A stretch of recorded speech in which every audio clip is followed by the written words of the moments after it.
Good evening, everyone, and thank you for joining us for tonight's Community Forum on COVID vaccines, sponsored by Women for Wellness. I'm Heather Seton with St. Joseph Hospital and Redwood Memorial Foundations. We'd also like to thank our partners at KMUD, who are broadcasting this live tonight at 88.1 FM. In Humboldt County, more than 3,000 people have tested positive for COVID-19, with 133 hospitalizations and 33 deaths. Vaccine clinics are underway at this time, and nearly 27,000 people have been vaccinated so far. Tonight, you will have the opportunity to hear from two medical experts, Dr. Amy Compton-Phillips, President and Chief Clinical Officer of Providence and a CNN Health Analyst, and Dr. Roberta Luskin-Hawk, Chief Executive of Providence, St. Joseph and Redwood Memorial Hospitals and an infectious disease specialist. You will also have the chance to ask your own questions tonight. First, I would like to introduce our Chair of Women for Wellness, Ginger Weber. Thank you, Heather. I would like to welcome everyone to the first community forum sponsored by Women for Wellness. We are a philanthropic group of local women dedicated to education, advocacy, and volunteerism in support of St. Joseph and Redwood Memorial Hospitals. Our group is open to anyone who shares our passion for quality health care in Humboldt. Members donate $1,000 annually, enjoy networking and educational events like tonight, and at the end of each year, we pool those membership dues into a collective donation of nearly $100,000 each year to meet needs at St. Joseph and Redwood Memorial. In 2020, our membership voted to purchase new ventilators for the fight against COVID. We are proud to say that our donation inspired others to give, allowing the hospital to purchase 12 new ventilators. As of tonight, we are nearly 100 women strong, and we haven't even been together 2 years yet. The more members we have, the bigger impact we are able to make as women united in support of local health care. For more information on joining Women for Wellness, please email Rebecca Harmon at the address listed on the information for tonight's event.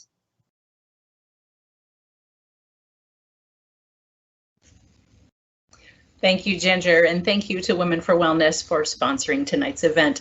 Tonight's format is a 1-hour fireside chat followed by questions from our audience. Our experts will be discussing the science and safety of the COVID vaccines.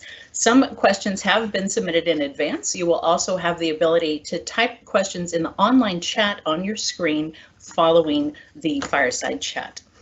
Now I would like to introduce the Chief Executive of Providence in Humboldt.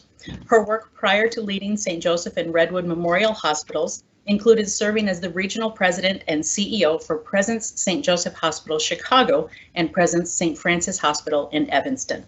An infectious disease physician with extensive clinical research experience, including working with National Institute of Allergy and Infectious Diseases Director Anthony Fauci during the AIDS epidemic, Dr. Roberta Luskin-Hawk secured Providence St. Joseph Hospital's participation in 2 national clinical trials of the antiviral drug remdesivir for the treatment of moderate and severe COVID-19. We are pleased to welcome her tonight. Thank you, Heather and Ginger. Many thanks to Women for Wellness for sponsoring this wonderful event. I think that we were all inspired by the generosity and collaboration we saw across Humboldt County in response to COVID and our many other needs, and really the camaraderie of some really very great women who have had a chance to meet each other and mingle and talk about how we improve health outcomes in Humboldt County. Tonight is really a very special opportunity. I'd like to introduce Dr. Amy Compton-Phillips. As you may know, that as our ministries became part of Providence, we became part of a health system that included 51, now I think 52 ministries across 7 states, from Alaska to California through Texas. And for all the work that we do together, Dr. Amy Compton-Phillips is our leader on all issues that are clinical. She's our Chief Clinical Officer, has really an international reputation for improving health quality outcomes, and never was probably tested more than when she oversaw the first case of COVID-19 in one of our ministries in Everett, Washington, where there are often first cases of something around the country. That experience really catapulted her to this new opportunity to really bring together all the ministries in Providence. And so we were on calls with Dr. Compton-Phillips daily as we were learning from each other. And I think that the strength of being part of a system like Providence was just manifest through her compassion, insights, leadership, and vision. She really pulled us all together. And so we are truly honored to have her here tonight. I'm used to hearing her on calls and seeing her in the media as she helps guide all of us in terms of all matters COVID. And tonight we have a chance to ask her about the COVID-19 vaccines, about the science, the safety, and get some of your questions answered. So I'm obviously a big fan. I'm very grateful that you're able to join us tonight.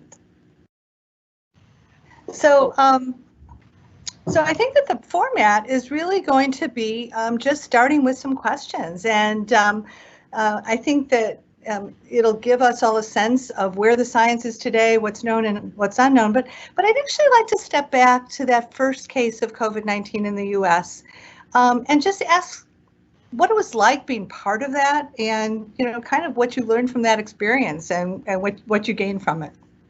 Yeah, well, first of all, thank you so much, Roberta and Heather and Ginger, for having me here tonight. I am absolutely honored to be able to be part of your event, and so truly appreciate it. My husband and I managed to make our way through Humboldt County this summer on our little road trip version of trying to get away and socially distance at the same time, and just think you have a charming community. And so anything I can do to help be part of what you all are doing, I am humbled that I'm being able to was asked to be here. So that said, yeah, it was kind of an exciting ride over the past year, which if you're on the inside is code for terrifying and humbling all at the same time, and traumatizing. We all know that 500,000 people across the country have died, and it sounds like you all have been impacted the way everybody else in the country has been by COVID. We knew for a long time, and Roberta, I think your background in infectious disease and what you've done with HIV and what you've done, throughout your entire career has kind of, you knew that a pandemic was a possibility, that pandemics have happened many times throughout history, and we all knew pandemics were a possibility. And in fact, in Providence, like in other healthcare systems in the US, after Ebola happened now, a decade ago, hospitals had it refreshed that this was a real possibility for all of us, and we had to be ready. And so fortunately, we had been following and tracking the fact that there was a novel virus over in Wuhan, China, and that there was a risk of something moving from China to the US. And we had started preparing. We'd started doing things like considering, what do we need to do? What if? How do we make sure teams are prepared in case a case comes in? And in fact, many of our facilities had started doing drills just in case, just so they would be ready.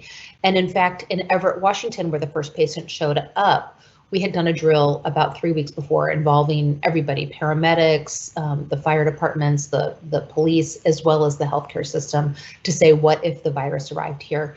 So we were actually prepared. The first patient came in, they said they had been in Wuhan, China, they had a fever and a cough, and we said, bing, bing, bing, time to put our plans into action. So the good news is we were prepared. The challenge was we weren't prepared for the rapid escalation. Nobody was, right? Nobody realized how quickly this could spiral out of control. So that took a lot of thinking and planning to try to stay ahead of it. And exactly the infrastructure you talked about, Roberta, came because we needed to do something. We needed to make sure we were constantly trying to stay a step ahead of where we needed to be. And that included things like in that first, I think it was 2 weeks, we sat down and said, this could be bigger than we're thinking. What happens if I Google on, do I have COVID or do I have coronavirus at that point, because we hadn't named it COVID yet. And so we started thinking about it from the patient's perspective. What could we do differently? And that's when we decided, well, if you Google on that, how do we come up with the right answers? So let's build a chat bot. Let's use tools of the 21st century rather than the 20th century to deal with this pandemic. So we called Microsoft, who's here in town in Seattle, and said, you guys want to work together and build this and work with us to build a tool so that we can triage people on where to go. And so they worked with us, and that worked out really well. In fact, they turned the tool over to the CDC because we weren't trying it for money. We were just trying to help the community, right? So that kind of worked well. We also then allowed you, as part of that tool, to click on, yes, I'm worried. And so we very rapidly said, okay, I'm worried. Do I want to go in and see my doctor, or do I want a telehealth visit? And so back a year ago, that hadn't been really done. And so we rapidly scaled up our telehealth visits. And then if you did have the novel coronavirus and you were able to get a test, or at that point we weren't able to test everybody, we also said, well, if you're not sick enough to be in the hospital, do you want to stay home and we'll treat you at home? And we very rapidly stood up infrastructure to treat people at home. And doing all of that, in 2019, we had 70,000 telehealth visits. In 2020, we had 2 million telehealth visits. So we were very rapidly able to learn, to scale, to think very differently and out of the box. And so that was the terrifying, exhilarating, never knowing what was coming next, but whatever it is, let's get ready. And thanks for that. I think the insights are great. And in Providence, we often talk about being big and small at the same time. And I think here, in our local community, we want to be locally responsive to our local needs. But in a situation like this, we can leverage the wonderful skills and expertise from across this big system, and it was so helpful. So let's move on to vaccines. I think that we were both heartened that the vaccine was developed and brought to market so quickly. Can you talk about what was the science that led up to that rapid deployment, and about the safety, how the safety was evaluated? Yeah.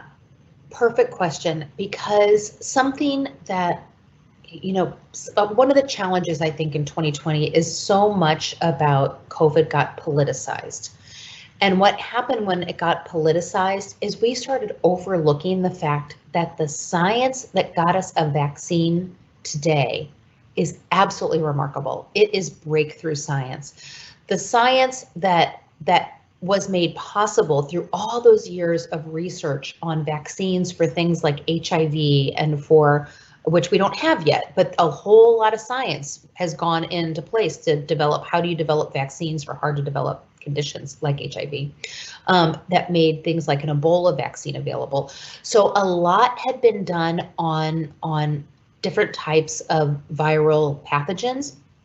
And so that as soon as this became apparent, what this actual germ was, this novel germ, the Chinese put the DNA sequence of the germ online, and companies like Moderna literally in a weekend were able to develop the sequence of what they thought, because of knowing about past coronaviruses and SARS and MERS and other kinds of novel infections that are also coronaviruses, knew what was going to be the likely part of that germ to allow for an antibody response. So all of these, the fact that we'd done all the research, that we'd had similar viruses, that we had tools and technology, that DNA sequencing has come into its own and RNA sequencing has come into its own, we were able to put all those amazing circumstances together and very rapidly design what we thought should work, and then very rapidly scale up clinical trials to test and say whether or not what we think actually be reality. And so it was a remarkable body of science. And the fact that the vaccines are not only in the phase 1, 2, and 3 trials been shown to be effective, but now with real world evidence saying that this truly does protect against severe infection across whole countries, including in Israel and including in the UK, is a testament to the fact that we can learn faster. So it's great. You're muted. Sorry, Roberta. You'd think I'd know by now. Thank you. I think the science has been remarkable. You know, I think as the public hears us talk about vaccines, sometimes, you know, we talk about messenger RNA, you know, as you know, part of something to do with viral replication. So I think two questions. One is, what does it mean that that Moderna and Pfizer are a messenger RNA vaccine? And is there any reason for the public to be concerned that they are going to get the coronavirus from the vaccine? So let's start with the latter one. And there is zero possibility of catching the virus from the vaccine. What the vaccine has is one tiny little piece. It's like, you know, is this tiny little piece of Amy's finger Amy? No, it's a piece of Amy's finger, right? It's not Amy. So the little tiny protein that is encoded to get the viral response cannot give you the virus. Okay, so there's that. mRNA also, another thing we've heard is, can it affect my DNA? Can this somehow become part of me because I'm getting this mRNA vaccine? And no, because RNA is not DNA. RNA doesn't go backwards. It doesn't turn into DNA and doesn't get incorporated into your chromosomes and doesn't become part of you. What happens is, the way mRNA works is it makes proteins. It goes into a cell, and it's the instructions on how to make proteins. It's the recipe, and that recipe that gets into your cell turns your cell's machinery on, and your cell makes its own proteins. So it's actually a very efficient way to make a vaccine, because you don't have to make the proteins in a vat, in a big reaction chamber that then you inject into somebody. Instead, you inject a little tiny bit of mRNA, and then your cells do the work of making the proteins that make the antigen, which makes the antibody. It makes the thing that your body gets reaction to. So it's efficient, it's slick, it's a cool bit of science. And now we have 2 vaccines, of which I've had one, and thank heavens, you know, I'm thrilled. My husband's had the other one, so we're a mixed Pfizer and Moderna family. But the fact that we trusted them to be used in ourselves. If I could, you know, as soon as they're available for my kids to get, boy, my kids will be in line to get them too. That these are really safe, effective, and really breakthrough science. Yeah, I thank you for that. And I've had them as well. And I would say that as we give them to large populations, and I know personally, you know, when I had mine, first of all, great confidence in the science and safety, but also, you know, was anxious to get it, and realized that once I got vaccinated, it really started, I just had this sense of gratitude and hope, right? Gratitude that science had gotten there so fast, hope that as more people get vaccinated, the world becomes, you know, more normal again. And when we look at the vaccine clinics, when you see people literally in tears, you know, people who hadn't been out for a long time and are so grateful. And yet there are people who are still nervous about the vaccine, which is why it's so valuable to have a conversation like this tonight. One question that was brought up is, we know that both Pfizer and Moderna are these mRNA vaccines, that they've been studied, given 2 doses. One of them is about typically 3 weeks apart, 1 4. And now we have Johnson & Johnson with a new vaccine product literally on the horizon. Can you tell us a little bit more about that vaccine and kind of the results from its use, and when you expect it to be more available? Yeah, so it's great news that we're going to have another vaccine available to us, because again, having more options, having more supply, the faster we can get people vaccinated, the faster we get our lives back. So I personally am very much looking forward to that, as I'm sure everybody is. Johnson & Johnson is a different type of vaccine, that it is something that we've had for longer time. It's called an adenovirus vaccine, that it uses a virus that is found, and J&J is, I believe, it was a monkeypox virus. I think a virus found in monkeys, not in humans, and so it doesn't infect humans normally. And so instead they used this very weakened form of virus that doesn't, but what that means is we don't have antibodies to it. right? So it's this very weak, happens to be around, but they can use that as the shell, and then inside that shell, they allow the spike protein again, that little tiny snippet, can't give you COVID, but the little tiny snippet that you get antibodies to that then protect you from getting the virus. So they use this very, very weak viral shell and use that to use as the vaccine. So your body creates an immune response to the little snippet in there. And because of that, it is different. It is more stable at higher temperatures, so it's easier to store. So you can actually store the Johnson & Johnson vaccine in refrigerator temperatures instead of in super cold freezers. So the logistics are a lot simpler. It's also only one dose, which is a lot simpler. So right now, it is a big deal trying to make sure that you're getting vaccines into people who are all walks of life, right? Like if you have a phone and you have a car, it's a lot simpler for you to get in and remember your second appointment and have it at the right time and exactly the right range, whether you're a 3-weeker or a 4-weeker. But if you are living on the margins, or if you have no phone, or if you don't have transportation, or if you are housing insecure and don't know where you're going to be next week compared to next month, it's a lot harder to manage those logistics of a second shot. And so the fact that we have this vaccine on the horizon now that allows people to get one shot much more simply with the logistics where you just need a refrigerator, not a minus 70-degree freezer for one of these vaccines, it really simplifies everything. And thank you for that. I know we're excited about seeing something new on the horizon.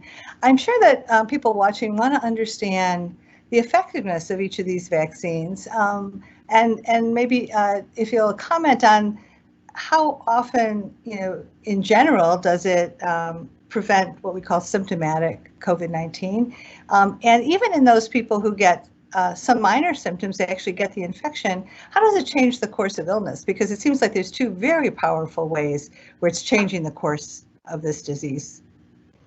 Yeah, well, I'd love to hear your opinion too, as the ID doc, right? So the biggest thing that the vaccination does is it dramatically lowers your risk of catching COVID and having a symptomatic disease. So, and again, slight variations, and now with all the different strains, it's harder to say exactly what percentage it reduces. But for the mRNA vaccines, so the Pfizer and Moderna vaccines, by somewhere between 90 and 95% effective, preventing you from getting symptomatic COVID. And in the J&J vaccines, somewhere in the mid 70%, 75, 78%, prevent you from getting symptomatic COVID. That said, even people who do get COVID and have been vaccinated, so in those very few people who still get the disease, they get it much less severely. And in fact, there were 0 deaths in the trials of people who'd gotten the vaccine, and nobody with severe disease, even in the slightly less, in the people that with the 75% effective in J&J. So they really are incredibly effective vaccines at preventing the bad outcomes. If you still get the sniffles, after you've had J&J, people are probably going to care about that a whole lot less than having respiratory failure and going on a ventilator, right? So that's why J&J we're not considering it a second-class vaccine. It is a very effective vaccine, and if we hadn't had these mRNA vaccines with these outlandish 95% efficacy numbers, we would have been celebrating in the streets with a 75% effective vaccine. Yeah, I think we're fortunate to have all of them. And just as you said, a third vaccine it fills a different niche. One question that comes up is whether pregnant women can get the vaccine. Can you comment on that? So right now, what we're telling women is talk to your doctor about your risk. The CDC does not, there hasn't been major studies in pregnant women. And so right now they're tracking all of the women who happened to be pregnant during the trials and didn't realize it to make sure that the outcomes are good. We have had significant, and this is anecdotal, and so take it for what it's worth. But we've had women, because there is a bit of immunosuppression when women are pregnant, that our immune systems are a little bit less active, and probably because, you know, you're pregnant and you don't want your body, you know, attacking the baby or something. So we have had women have major complications from COVID while pregnant, including a handful of women who've died either before or after delivering their babies. And so we tell women that right now we have yet to see any downsides from the vaccine. We know that the risk exists from COVID, but it is up to women to make their own decision because we just don't have proof one way or the other. I think it's great advice. I'm looking at the next question, and it's funny. It says here millions, over 52 million people have received the vaccine in the U.S., and I think it's up to about 75 million now. You can't keep track day to day, but you know, obviously in the clinical trials we had a sense of a highly safe vaccine, and we saw things like fevers and muscle aches, chills, headaches after some vaccine, but obviously once you put a vaccine into many millions of people, you get a better sense if there are rare side effects. So could you comment on a couple things? One is, why do people get side effects from vaccines? What does it mean? What are we typically seeing in terms of side effect profile? And are we seeing you know, rare or more severe side effects, and how often? You know, the good news is we have had remarkably few severe side effects from these vaccines. The vaccine itself, because it's doing its job, it revs up the immune system. So the most common side effects come from having your immune system turned on and activated and encouraged to make antibodies, because that's what you want the vaccines to do. After the first dose, because with the 2-dose vaccines, after the first dose, the most common side effects are sore arm, right? A little bit of redness, not much else besides that. After the second dose, it is a very common thing. And in fact, seems to be more common than not, as far as I can tell right now, and we'll have to see what the stats come out, for people to get more impressive kinds of side effects, things like fevers, chills, tiredness, and what we're telling everybody now is just plan on a couch day after your second dose, because people feel cruddy.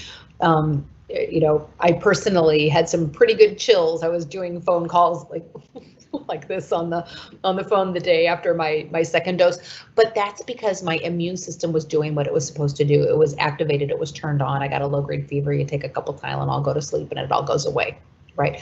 So that is normal, and that's okay. There does seem to be in some people, and it's quite rare, but it happens. I should tell you to be able to tell you the stats, and I'm gonna look it up before I say the exact number, unless you know it off the top of your head. But it's on the you know, 1 in a million type number of an allergic reaction. And that anaphylactic allergic reaction, the same kind of reaction, you know, if when like kids are allergic to peanut butter, or that people are severely allergic to bees, that kind of reaction, a severe allergy that can require you to need actually medical intervention. And so including like epinephrine kinds of intervention. And so when we do our mass vaccination clinics, to guard against that, we have people hang out for 15 minutes after they get the shot, and we always have paramedics standing by to make sure. The vast majority of the time, people, you know, what we in medicine would call a vagal reaction. So we have seen a lot of vagal reactions. The common term for a vagal reaction is people swoon. You know, they can hyperventilate, or they get worried, and then they can pass out because their blood pressure drops because they're worried. And so we've seen that happen a lot, and have not yet had a real anaphylactic reaction we've done about 300,000 doses within Providence across the system so far, and which is a lot less than the 50 million in the country, but it's still 300,000 times, you know, for people to have an anaphylactic reaction. We haven't had it yet. Yeah, no, I think that's helpful, because people always hear about the very rare things, but in general, this has been incredibly well tolerated. So I know I told my friends, after my second vaccine, I just hoped I got side effects, because then I would know my immune system was working. One of the things we're hearing about more recently are these viral variants. I think you know, in medicine we understand that these viruses, the more there are of them, they're always as they make copies, they make mistakes and they make mutations, and those mutations sometimes have clinical consequence. In California, we know that there is a variant that's pretty common. We've also heard about variants in South Africa and in the UK. I wonder if you could help us understand what's known about these variants. Are they more easily spread? Do we think they respond to the current vaccines? And how do we evolve as the virus is evolving? Yeah, great question. And so I think you explained it really well of why the variants happen. And something to really think about is that the more virus is out there, the more times it's copying itself, the more chances it has to make a mistake while it's copying itself. And sometimes those mistakes, it's like natural selection, that those mistakes might be one that helps the virus spread more easily, or might be one that helps the virus evade the antibody defenses by the human that's carrying it. And so the fact that we had a huge surge in circulating virus, particularly this winter, meant that there was so much virus around, so many times it was being copied, so many options for having variations emerge. And we are absolutely, like you said, seeing those variants emerge. And the ones that we believe convey some kind of advantage to the virus are the ones that happen and then all of a sudden ramp up in their ability to spread through the population, because there's something that's making them more successful than the ones that don't have that copy, makes them spread more easily. There's a survival advantage to that virus. And so the viruses that we see, the variants that we see taking off, we believe are the more transmissible or somehow are able to evade the antibody defenses of the people in the community more easily. That said, in the studies so far, that most of the variants to date seem to be protected against by the existing vaccines, with the exception of the Brazilian variant that right now does have higher likelihood of having both being able to evade the vaccine as well as being able to infect people who've already had COVID another time, so that the antibodies that you get with traditional COVID, COVID V1, that with this Brazilian variant seem to be able to evade that, and this is not dissimilar at all from the flu, right? The reason why you get a flu shot every year is because the flu morphs. Little changes accumulate enough that you get a different strain from one year to the next. And so we have different vaccines each year. I don't know what's going to happen with COVID. Are we going to need to have an updated vaccine at some interval because COVID has enough variation that we need to update the vaccine to be able to cover these new variations? We'll see in time, and I wish I could tell you a definite answer today, but I can't. It's interesting, and the scientists, I think, are trying to keep up with this evolution, similar to flu shots. I heard literally on TV about Moderna working on some booster that may be more effective against some of the variants. And I don't know. I think that what's interesting, and I think for people listening, I think they always hope that we have firm and final answers for many of these questions. And the nature of science, and especially in a pandemic, is that we are learning as we go, and that while there's a tremendous amount of very solid science, the virus is evolving. Our response to it may have to evolve a little bit. But the fact that the science is so sophisticated, there's such focus on it, and that people around the world are sorting this out, means that we're learning at an incredibly fast pace, which I think is pretty amazing. And so I think the questions, one of the questions that was asked is, will we need a shot annually? And I think I think we're going to have to see, but it's certainly an interesting concept given the changes. One of the things that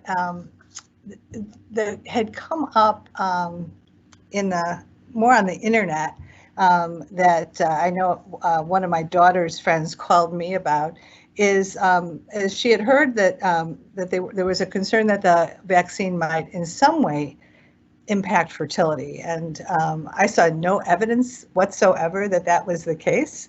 And I just thought, you know, have you seen anything like that that has any credibility? I have not seen any evidence that it impacts fertility, and so I'm not sure where that came from, but I haven't seen any reports of it.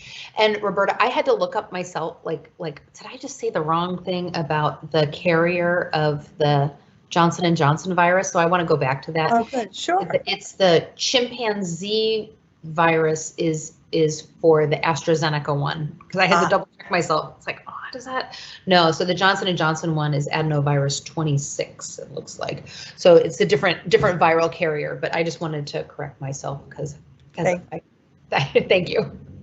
Thank you. No, I think it's but the general concept of this virus, you know, being the Trojan horse carrying in this little piece of material for the immune response, comparable, but just a different origin of the virus itself. So one of the big questions is that everyone has is when will the world be normal again? So. So we ask you to get out your crystal ball, and as you talk to friends and family who are trying to understand, you know, what will normalization look like, what counsel do you give them?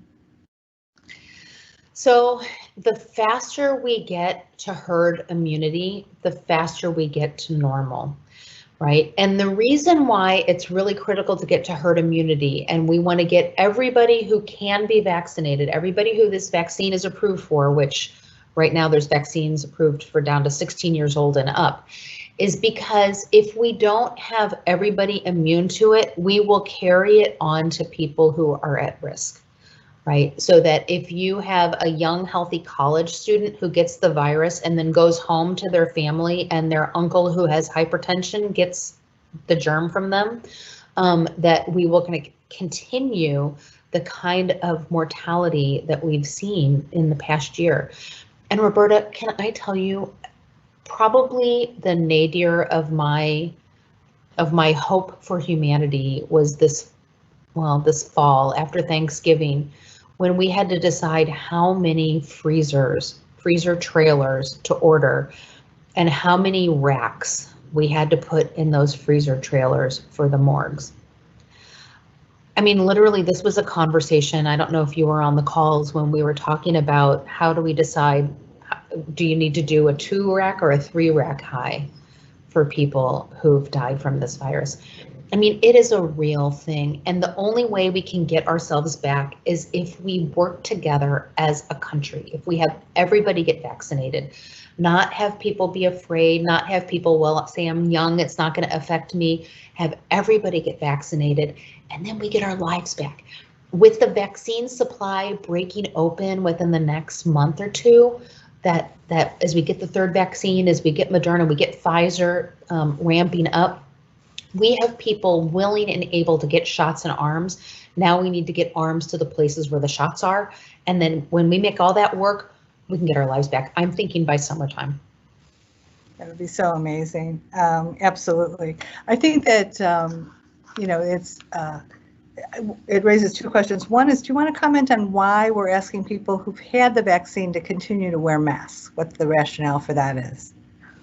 Yeah. And right now it's because we do not yet have proof, and we want to do that until we have proof that people who've been vaccinated not only are safe from getting the virus themselves, but are also safe from carrying the virus. That if I happen to go into the hospital and get exposed to somebody, that I don't want to go to the grocery store after that and cough on the worker at the grocery store and inadvertently pass the virus on to them. And so it really is this herd immunity effect and this herd protection effect that even you and I, who've both been vaccinated, are wearing our masks every time we go out, that you see President Biden every time he's on camera. Most of our representatives are doing that because we just don't know that we're not infecting other people until we prove that that's the case. And I think that's just so important. And I agree with you that, we all have to be vigilant. We have to be all in on this, and that will that leads to a more open economy, open schools, the kind of things that help us move forward. I got several questions from people who registered for this just about availability of vaccine here in Humboldt County. And here we're experiencing what many places in the country are, where we really, our demand for vaccine far outpaces our supply today. So the people have written, and for our viewers, I want them to know that we understand that people are registering, waiting, hopeful, that they get an email that says, you know, we will let you know, or they go on the public health site and register.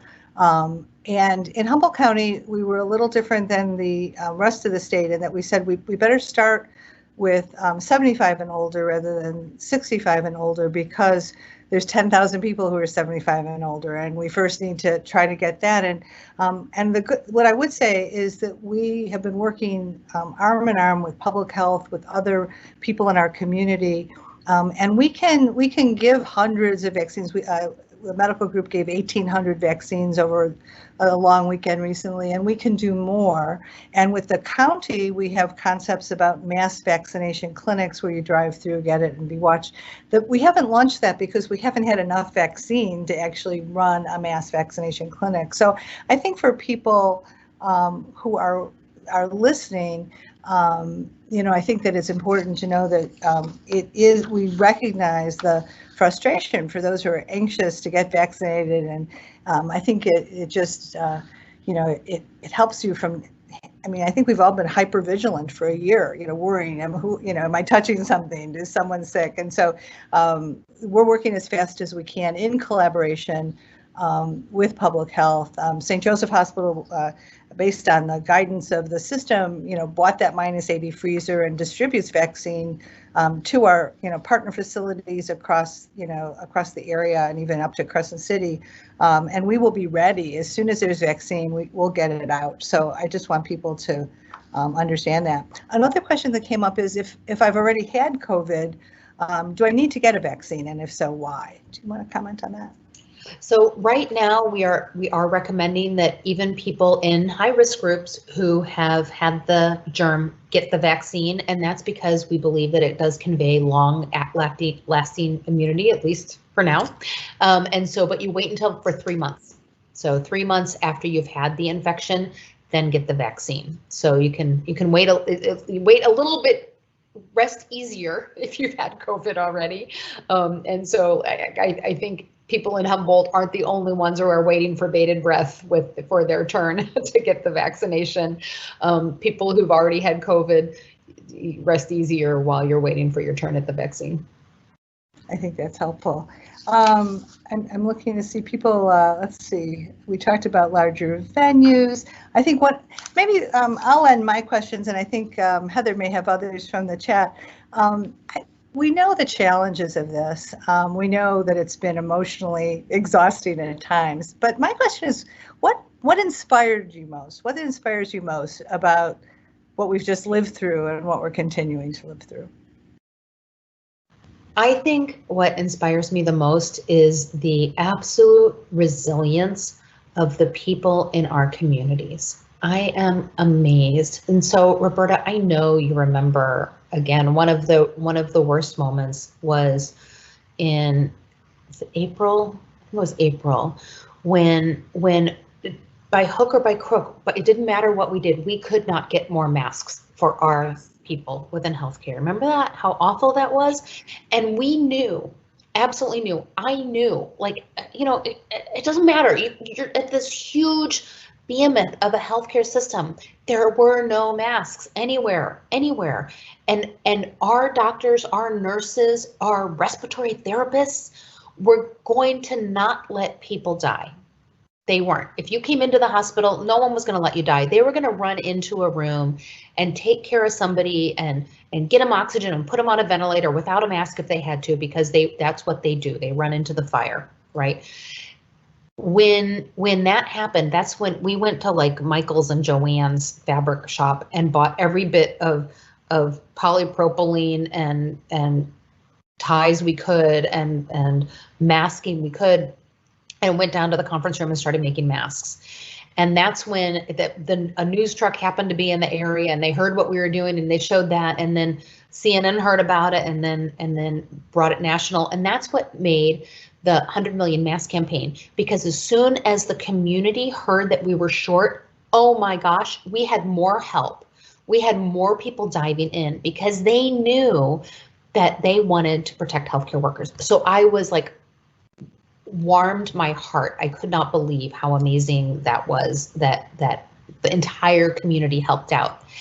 Then just recently, we started our mass vaccination clinic in Seattle, trying to make sure that we could get vaccines into arms, kind of like you had last weekend. We were able to secure some vaccine supplies in downtown Seattle, and so set it up with our local university and in a cafeteria where we were basically, you know, the cafeteria's pharmacy and everything else takes 175 volunteers to run a vaccine clinic that gets in 3,000 shots a day. 175 volunteers. We haven't paid a person to be there. It's been 175 volunteers day in, day out for 2 months now. That it's doctors and nurses after their shifts. It's community members saying, how can I help? Let me run the registration system. Let me wayfind for people, because our community wants this over just like everybody else does, and they are willing to help it be over. So that's what inspires me. My heart grows 3 sizes every time I go to the vaccination clinic, which I do to like feed my soul, because it makes me so happy that people are just so helpful and so want to have this done with. Well, I think a great response, and I think for those of us those in the audience understand why Dr. Amy Compton-Phillips was voted by Modern Healthcare as one of the 25 best women leaders in medicine across the country.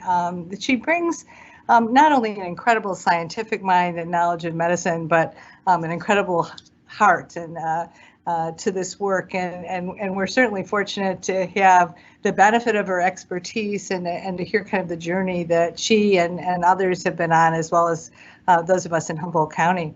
I think we can pause for a minute, and I will just go back to Heather to see, are there some other questions that we have not answered?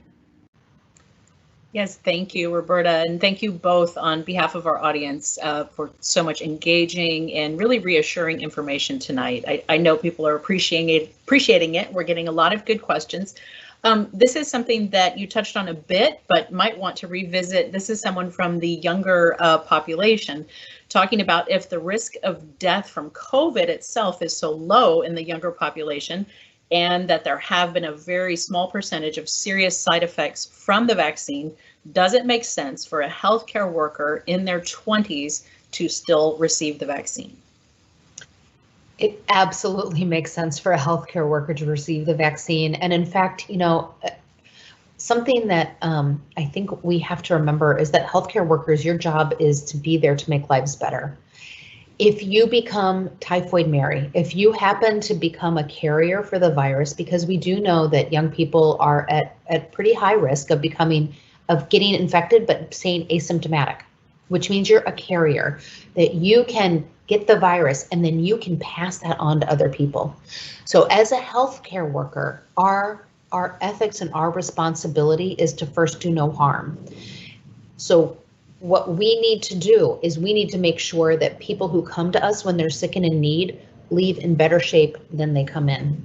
And that means not giving them our germs, not sharing what we can do. And so as part of being in healthcare, I really do believe it's an ethical and moral responsibility for us to be vaccinated and not pass on germs to others.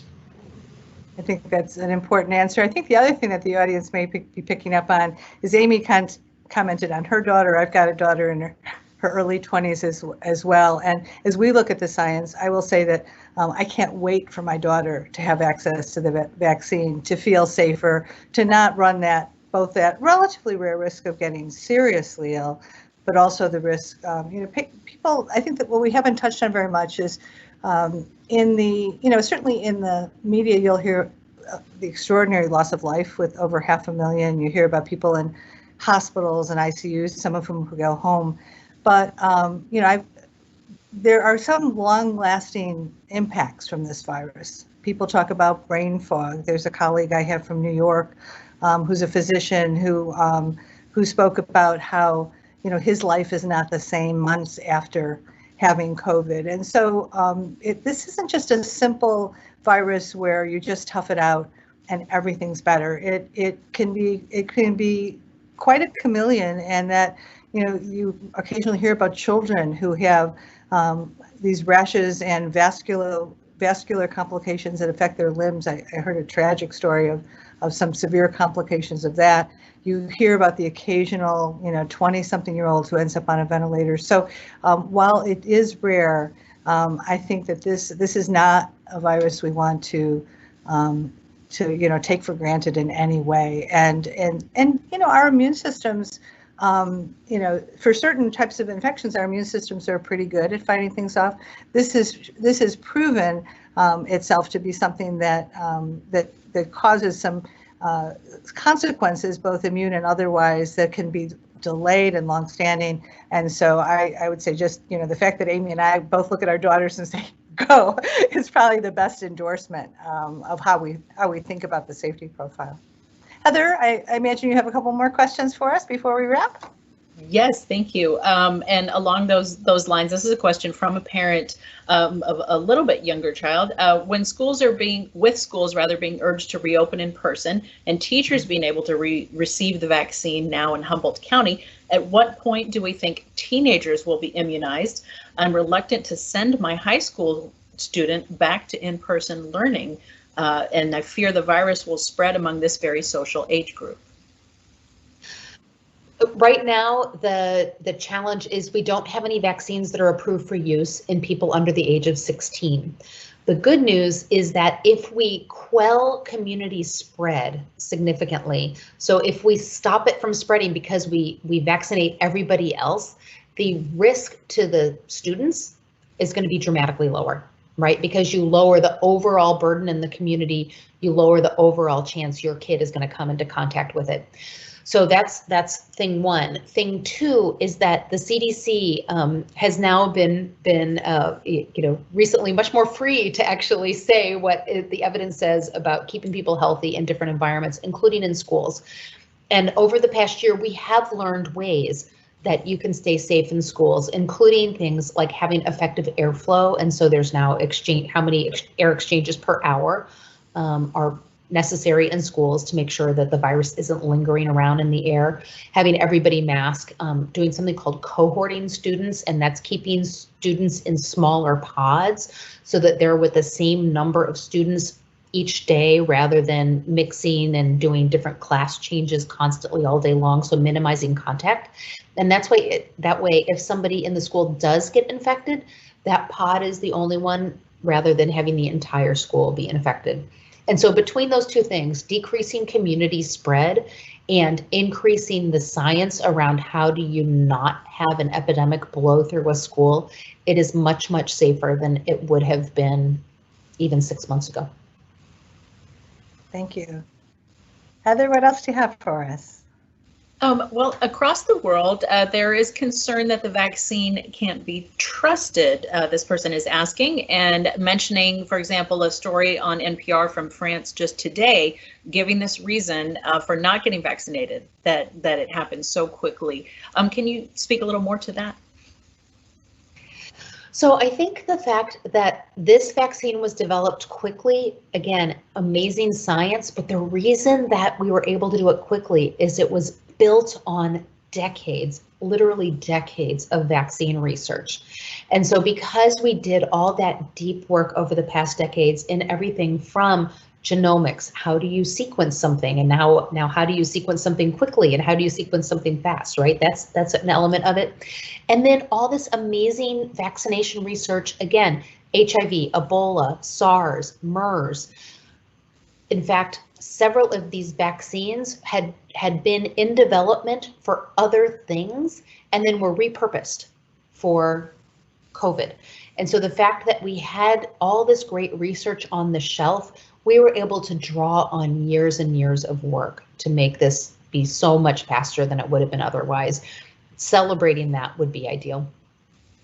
I don't know, Roberta, do you have any other thoughts? Just a comment. I mean, I think that, having done AIDS research for years, and I know you've shared the experience, there's certainly our communities that have historically either been disenfranchised, haven't had the benefit of having a healthcare system or a clinical research system that could be completely trusted. We talk about the Tuskegee studies and others that are, many decades old. And so there are people, I think in communities of color, there certainly has been a higher concern because of a sense that historically that the system didn't always protect them, right? And so I think that that's important because we know that in the Latinx community and others, that there's actually probably some greater risk associated with this. When you look at mortality, the COVID has taken an unacceptable toll overall, but in communities of color, even greater. And so I think our job is to continue to educate, to explain who's gotten it and how they've done. I think that there are many of our leaders from different communities and ethnicities who are getting the shots, on TV and promoting it to indicate it's safe. But I think it is continuing the dialogue. So we knew only so much when we had clinical trials that might have had 40,000 people. We now have 70+ million people, and we know more. And I think that we need to continue just to have forums like this where we have honest conversations about the value of these. I think life has risks. When I get in my car, and I'm driving, there's some risk associated with that, but we're always sorting out what's the risk versus the benefit. And I think that in this setting, we have a great story to tell about the benefit so far outweighs any remote risk. But we have to earn people's trust, and we have to be available for questions and keep talking about it. So just those comments. Thank you. And here's a question regarding timing of vaccinations. Is there any information available about how the efficacy of the vaccine changes if you can't get the second shot in that recommended time frame?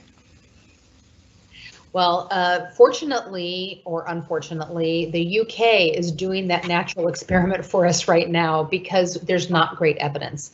And so we are, and because what we're doing here in the US is basing our vaccine algorithms on the evidence that was published in the studies, we're really sticking to the 3 weeks or 4 weeks, depending on which vaccine you're going for. In the UK, they're stretching that out. Their philosophy is, even though it's not proven, they're using just what they believe is the best approach for them. That with the incredible circulating burden of virus they have in their community, they're stretching that out to be much longer. And I believe right now are 12 weeks for the second dose. And it's so that they can use every single dose that they get as a first dose in people, believing that having some protection for many is more important than having perfect protection for less. And so we will see how that study goes on whether or not that actually does rapidly decrease the circulating burden of the virus. So fingers crossed. Thank you. Thank you. Oh, I'm sorry. Did you please go ahead. We've just gotten so many wonderful questions. So and here is a question: if you have already received the vaccine, if you and your group of 4 friends have all received the vaccine, is it safe for them to meet in person to such as play a game at a card table with masks on, and can they eat there together unmasked? So do you want the story of what the CDC says right now, or do you want the story of what Amy's doing in her house right now? Amy, for sure. So the CDC, I'm going to tell you what the CDC says. The CDC says treat everybody as if they're potentially infectious, even if they're vaccinated. So logic tells me, and so honestly, what I've been doing with a few other healthcare workers, when we're in the room with 3 or 4 of us, we take off our masks and we have a conversation because we're all vaccinated and we're not going to give it to each other. And so I think that's going to get a harder and harder conversation to tell people to keep being masked up. If you are in a confined setting, if you're in a house, if you're not around other people, right? If I were at a restaurant, I would worry about the wait staff who hasn't been vaccinated coming around me. right? So that's a different scenario. But if I'm at my house and I have another couple over and they've both been vaccinated, it's hard for me to fathom why we should be wearing masks when we're not going to get the virus from each other.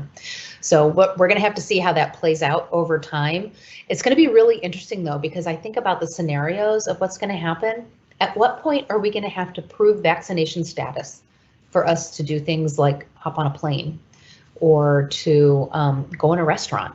Like, are we going to have to pull out our vaccination card, or we're building a online tool for you to show a very secure way that you can show people your vaccination status, because we just don't know when that's going to be a thing to be able to go into the store. You either mask up or you show that you're vaccinated. So it's real.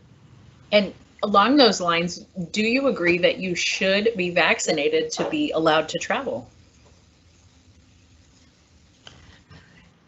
If we want our life back, if we want to be able to do things without being masked up continuously, we're going to need to get to herd immunity. Getting to herd immunity means you need to have people vaccinated. So should it be a requirement? What we've done in healthcare in the past, if people don't get a flu vaccine, because some people have, real beliefs, like religious beliefs that against vaccination. Okay, well, your job is to, again, in healthcare, not infect other people. If you are an anti-vaccination healthcare worker, we require you to wear a mask.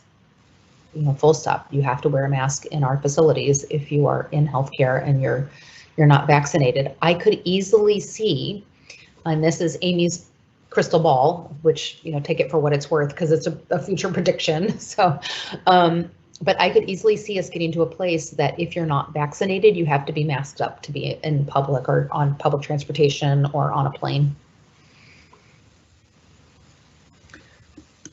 Good assessment. Keep going, Heather. Roberta, this is a question in Humboldt. We're still having, you talked about this a little, about how the vaccine is being distributed here. And of course, everyone wants it to happen right now. We all do. So this is a question about the different tiers. Are people in the transportation industry, do we know where they fall as far as when it will come next? I don't know that offhand. It's a good question. Early in the epidemic, we heard about bus drivers getting exposed to people and other things. I don't know if Amy knows where it falls in the CDC tiers, but I actually don't know that. We still, at this point, are very focused first on people over 70. Then we've got to get everyone over 65, teachers, people who are in, other essential workers who work in congregate settings, who do, food processing. So that's kind of where I see still a huge amount to accomplish. But I don't know about transportation. I would probably refer people either to the CDC website or the Humboldt Department of Health website that might have more information, unless Amy, if you know the general placement for that one. Because the immunization tiering is on a state by state, and in fact in California it's on a county by county basis. But to be honest with you, it doesn't even matter what the CDC says. It depends on what Humboldt County decides. And so most of the staging though has somewhere in phase 2, like 2A, 2B, right, has essential workers, including transportation workers in there. And this might give us the opportunity to clarify again. So the hospital system does not determine how the vaccines are distributed and when and who gets them. That we are just partnering with the county. If you'd like to speak more to that. Oh, you're on mute, Roberta. Computer here. Yes, I think it's important to note we don't have the latitude to decide who comes next. The county is going to say you can do people over 70 now.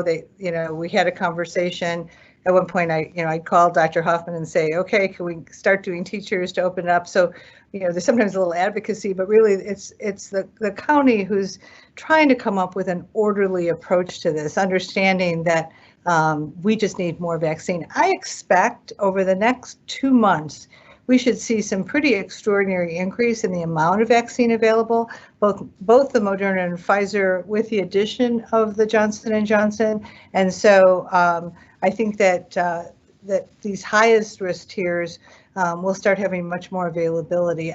Amy, have you heard anything specific about ramp up of production of the Pfizer and Moderna vaccines? That both are supposed to be ramped up over this next month, that they've been rapidly building production capability, and it is a significant ramp up. That said, so they're supposed to be delivering enough vaccine for everybody in the U.S. that qualifies, so over the age of 16, to have received vaccines by this summer. So we'll see whether or not that actually happens, but that's the plan. And so that doesn't even count in the fact that we're very likely to get the Johnson & Johnson vaccine approved within the next few days, and that would add in supply on top of that. And so according to the feds, according to the federal government, our sources say that it really is over the next month that we're going to see this cracking open of the supply chains that we have yet to see. Well, I think that'll be incredible news for everybody, needless to say. Okay, Heather, keep them coming. Okay, thank you both so much. These are wonderful, informative answers. This is another question about how the vaccine works. What makes your body stop making the protein that mRNA teaches your body to make? Do these instructions just die after they've been used? Do they fade out once they've been used a few times? Yeah, cells in the body don't live forever, right? That the cells in the body, and in fact, when the mRNA starts turning on the protein factory and the protein starts getting made, there is kind of a natural end life to that cell, because I'm trying to, and Roberta, you can help me out here, making sure that I'm explaining this in English and not in Dr.'s. That the protein that the mRNA tells your cell to make gets embedded in the cell wall, right? And so it kind of sticks out, and it says, "Hey, I'm abnormal," and your body makes an antibody response to that cell, right? So it's over here churning away these proteins, and then those proteins are getting into the surface of the cell, and the body's going, "This isn't normal, make a response." Eventually, because it's not normal and your body's making the response, your body will kill off that cell, because it'll say that cell is abnormal and it's not supposed to be there. And so the fact that it kind of engineers in its own death so that it can't go on forever making this protein.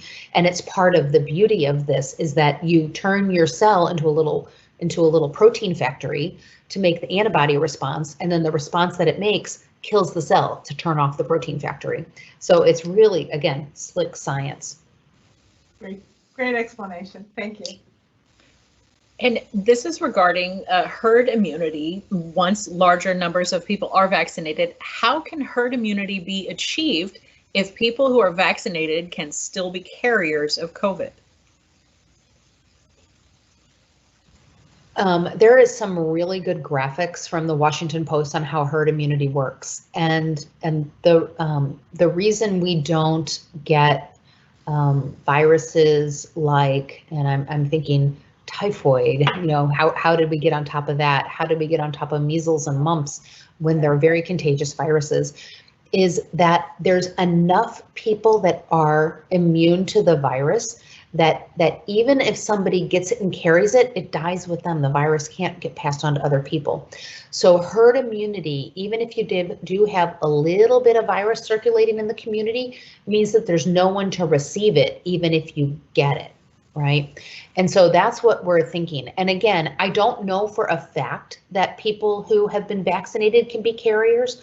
What I can say for a fact is I don't know. And so that's why right now we're having people wear masks, is because we don't know. Just because you're immune, could you potentially get it and then potentially pass it on to somebody who's not immune? If everybody's immune and you get it, you're not going to pass it on to anybody, even if you are a carrier. And this is a question for Roberta regarding ICU beds. I know that how we determine the different tiers and the levels of concern are related to the number of ICU beds. So this person in the audience is asking how, now that we're down in the red, how much longer do we think that we would need to utilize ICU beds for COVID cases? So it's a great question. I think that first of all, we started at St. Joseph Hospital. We had 12 ICU beds. At Redwood Memorial, there were 4. But the having the intensivist and infectious disease doctor at St. Joseph, we really focused our critical care in those 12 beds. And there was a time when we had as many as 6 of the patients out of 12 had COVID, which had a material impact on a small unit. But what we also did early on is we had done a surge plan. So we had anticipated, if we need more critical care beds, where would they be? And so during the epidemic, we created 6 additional beds, went from 12 to 18, where critical care services could be delivered. And with that, we did a couple things. We made sure that if we had a patient needing critical care, whether it was for COVID or because they had a heart attack or needed neurosurgery for a brain tumor, that we had adequate capacity. But also by creating that capacity, the Department of Public Health was able to keep us at a better tier for a long time, because we were positioned to take care of both people's chronic health needs and acute ones, as well as COVID. I will tell you that just recently, those numbers of patients in the ICU have gone down. It was 1 a few days ago. As of this morning, I believe it was 0. And so we're seeing some downward trends, which is really gratifying. I would say that that's allowing a little more activity in our community, going down to a red tier. But it is very important to recognize that access to more activities or a restaurant at 25% capacity is only if we're really attentive to our infection control practices. And so wearing a mask, being socially distanced is just a critical part. There have been people who said, I don't want to wear a mask and I want my economy open and schools back. And those two things they just conflict. The way to get our economy back, schools open, life to normal, is all about masking and vaccination. So that's my long way of saying, right now, we have plenty of ICU beds, and in part because we were very intentional and made sure we even expanded them. And as you heard, Women for Wellness, we're part of an effort where in 72 hours, our donor community gave us enough support to buy multiple extra ventilators in the event that we needed them. So we were fully prepared, but better than being prepared and taking care of someone in the ICU, I just want to see everyone staying safe, which is that combination of masking and vaccines. Absolutely, thank you. And this is a question about efficacy of the vaccine. A couple of different parts here.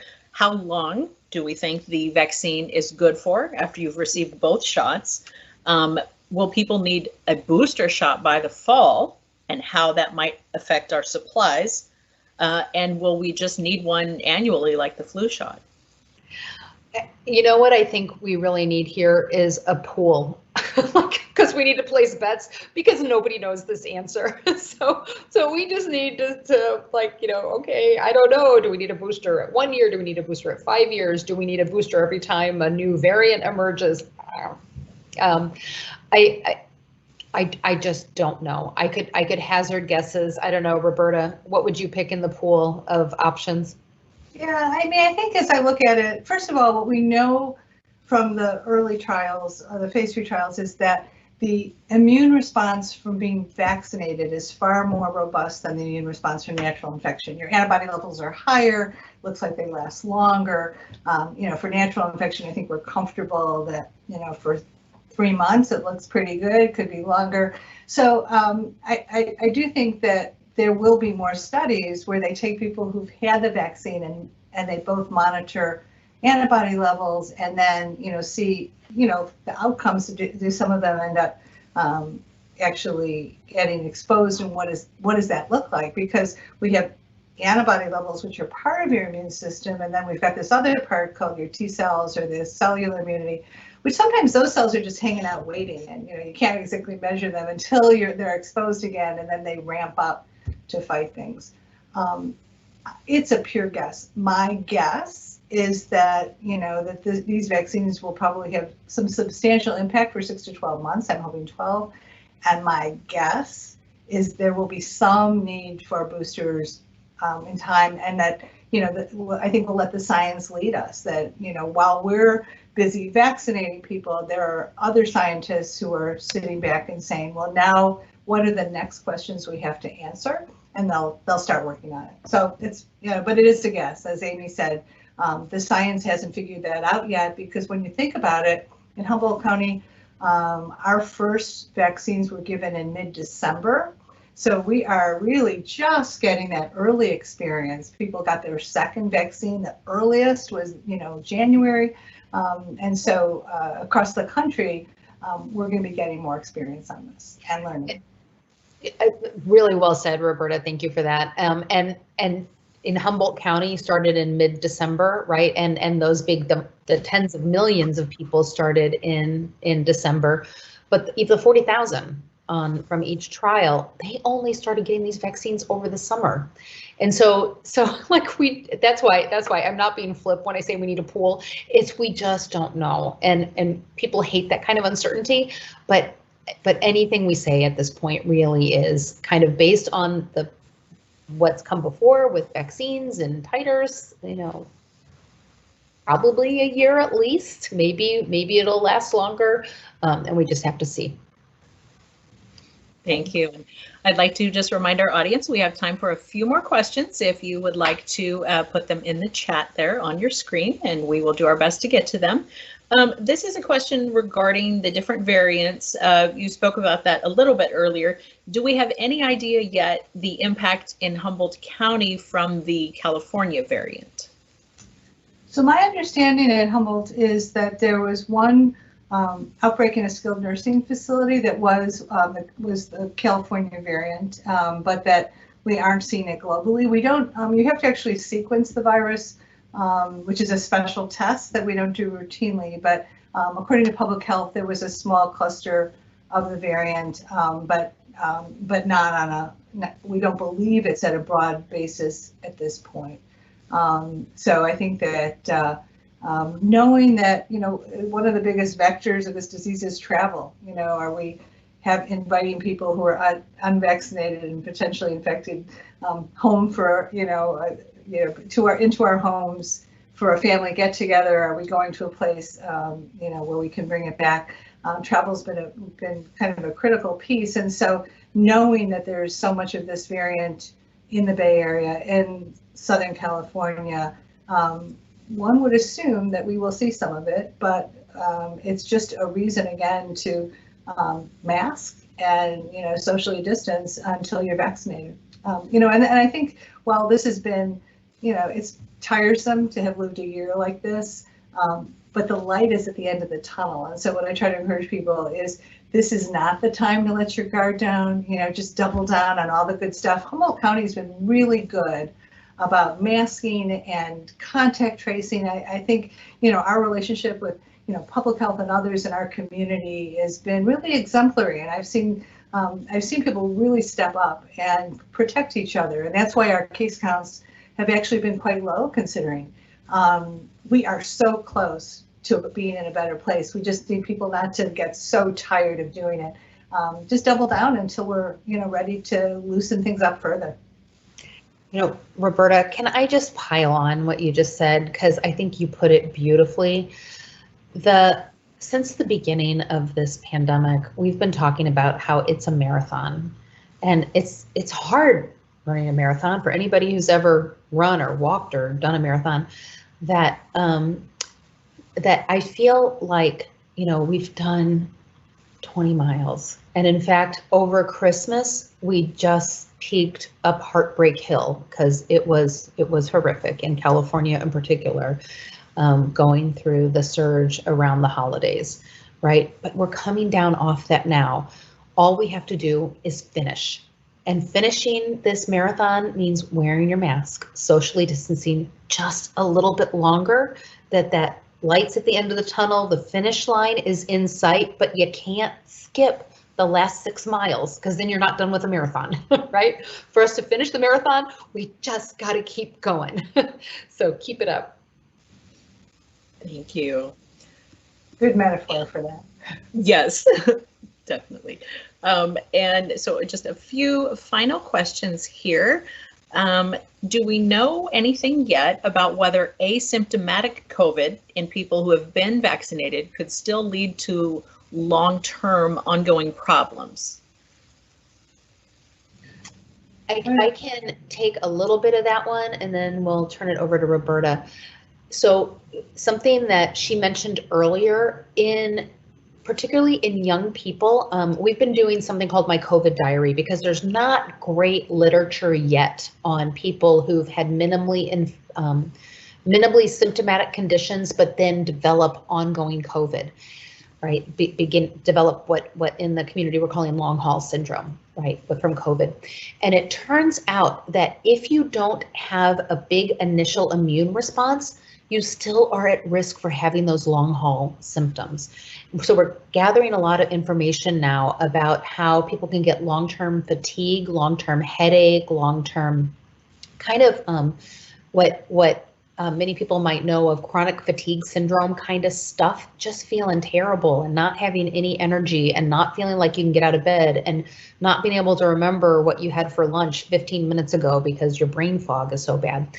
And that there is not great correlation between having a severe infection or even having a symptomatic infection and getting these post-symptomatic kinds of symptoms. And so it is one of the big reasons why we do want to promote vaccination in everybody, not only to avoid passing it on to others, but so that you don't have your life impacted by a virus that causes what we would term morbidity and not just mortality. You know, you're not just making people, you're not just killing people from this germ, but you're actually impacting the health and quality of their life.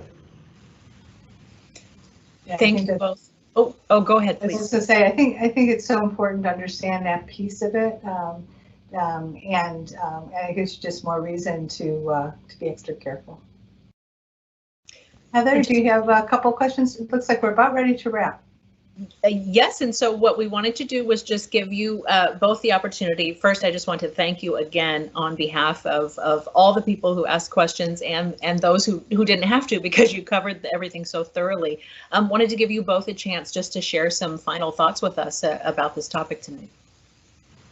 Sure. I mean, I think on the topic we've covered things well, but I just want to say how grateful I am to be part of kind of a system where we have people like Amy, who really has just provided incredible leadership and information and shares generously with all of us in the midst of a very busy day and busy life. And so being able to bring her virtually to Humboldt County so that our listeners can have their questions answered, to have hear another point of view about the safety and effectiveness of these vaccines.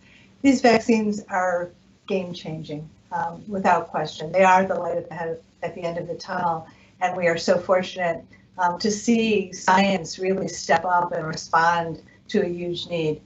But it only is effective when people work together. When she describes 175 volunteers, it just talks about the collaboration that's happening in Humboldt. We've been collaborating across different hospitals and clinics and public health, and certainly across Providence, incredible collaboration. So I'm just grateful to be part of something bigger where we can have more impact because we're working together. I want to thank Amy so much for being here this evening. Amy? Well, and I want to thank you guys again for having me. That there is no way, no doctor, no nurse, no scientist is going to stop this pandemic. The only way this pandemic stops and we all get our life back is if we work together. And that clearly, just by evidenced by the fact that you guys are on this call and that you are spending your free evening, that you could be doing anything. And I'm sure there's episodes of Bridgerton out there just waiting and queued up to be watched. But instead you're here, and you're here because you care, and you're here because you want to stop the pandemic, and you want to help, and you want to make sure that that everybody in your community has access to a better life. And so I want to just thank you deeply for caring that much to spend your evening here with us, and do hope you all get comfortable and confident and able to get the vaccine and to continue the great work that you're doing. So thank you. Thank you. And many thanks to Women for Wellness for sponsoring tonight's event, for those of you who joined us this evening. Heather, any final thoughts from you? Just wanted to echo your words on how grateful we are and fortunate here in Humboldt to be able to hear from both of you tonight. I just wanted to, again, on behalf of our audience, thank our guests, Dr. Amy Compton-Phillips and Dr. Roberta Luskin-Hawk, for sharing such reassuring and informational words with us at a time when that's really what everyone is seeking.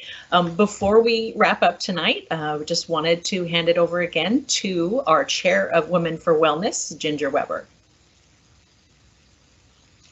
Thank you, ladies. This has really been a wonderful evening, and appreciate you taking time out of your busy schedules and sharing such great information. And I'd also like to thank our guests here tonight as well, for those of you who are still tuned in. And we hope you all found this evening valuable and informative. We look forward to sponsoring future events like this one, and welcome ideas for topics you'd like to learn more about in the area of healthcare and our community. So again, for more information about joining Women for Wellness, you can reach out to Rebecca Harmon. You can email her at the address that was in the event invitation. And thank you again. Good night, everyone, and thanks. Good night.